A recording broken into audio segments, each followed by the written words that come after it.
Ketika Panglima Nuruddin Zanki ingin pergi dari rumah itu, tiba-tiba Panglima melihat sebuah tikar di dalam rumahnya. Sebuah tikar yang sangat bagus, dan tiba-tiba ia ingin sekali mengambil tikar itu.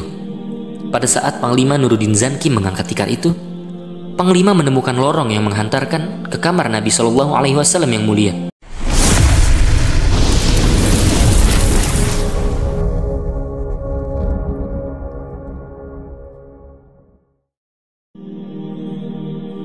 Sejarah mencatat beberapa usaha pencurian terhadap jenazah Nabi Shallallahu Alaihi Wasallam semuanya mengalami kegagalan.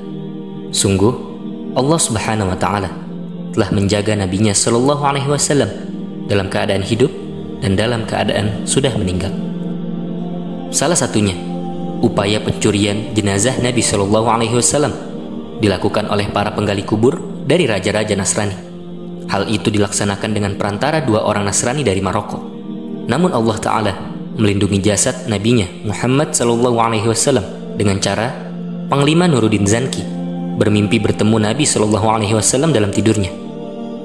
Beliau Sallallahu Alaihi Wasallam menunjukkan dua orang berambut merah kekuning-kuningan, dan beliau Sallallahu Alaihi Wasallam bersabda, "Tolonglah aku, selamatkan aku dari dua orang laki-laki ini." Lantas Panglima Nuruddin Zanki pun terkejut dan bangun dari tidurnya. Kemudian dia kumpulkan para hakim. Lalu mereka memberinya usul agar dia menuju Madinah. Berangkatlah Panglima Nuruddin Zanki ke Madinah. Dia pun sampai di Madinah dengan membawa harta yang sangat banyak untuk dibagikan kepada penduduk Madinah.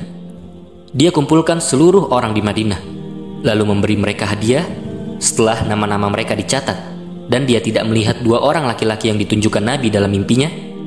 Di saat itu dia bertanya kepada seluruh orang Madinah, "Adakah orang yang belum mengambil sesuatu dari harta sedekah ini?" Lantas orang-orang menjawab, "Tidak."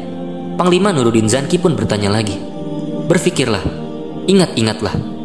Mereka pun menjawab, "Tidak tertinggal seorang pun kecuali dua orang dari Maroko. Keduanya adalah orang yang solih, kaya, dan banyak sedekah." Mendengar hal itu, dada Panglima pun menjadi lapang. Kemudian memerintahkan untuk memanggil keduanya. Lalu Panglima Nuruddin Zanki melihatnya persis seperti dua orang laki-laki yang dilihatnya di dalam mimpinya yang ditunjukkan oleh Nabi Shallallahu Alaihi Wasallam. Panglima pun bertanya kepada keduanya, "Dari mana kalian berdua?" Keduanya pun menjawab, "Kami adalah jamaah haji dari Maroko. Berkatalah jujur kepadaku," sergah Panglima. Lalu Panglima Nuruddin Zanki pun menahan kedua orang itu.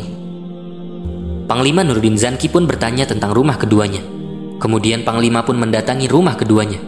Panglima Nuruddin Zanki pun tidak mendapati hal yang aneh di dalam rumahnya selain harta dan buku-buku di dalam rak. Ketika Panglima Nuruddin Zanki ingin pergi dari rumah itu, tiba-tiba Panglima melihat sebuah tikar di dalam rumahnya. Sebuah tikar yang sangat bagus, dan tiba-tiba ia ingin sekali mengambil tikar itu. Pada saat Panglima Nuruddin Zanki mengangkat tikar itu, Panglima menemukan lorong yang menghantarkan ke kamar Nabi Shallallahu Alaihi Wasallam yang mulia.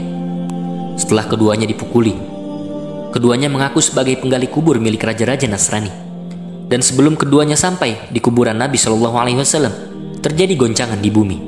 Panglima Nuruddin Zanki pun membunuh keduanya di kamar Nabi Shallallahu Alaihi Wasallam yang mulia. Kemudian beliau perintahkan untuk membangun tembok di sekitar kubur Nabi Muhammad Shallallahu Alaihi Wasallam yang terbuat dari tembok timah tebal, agar tidak ada seorang pun yang berani berbuat lancang lagi dengan menggunakan cara tersebut. Wallahu a'lam.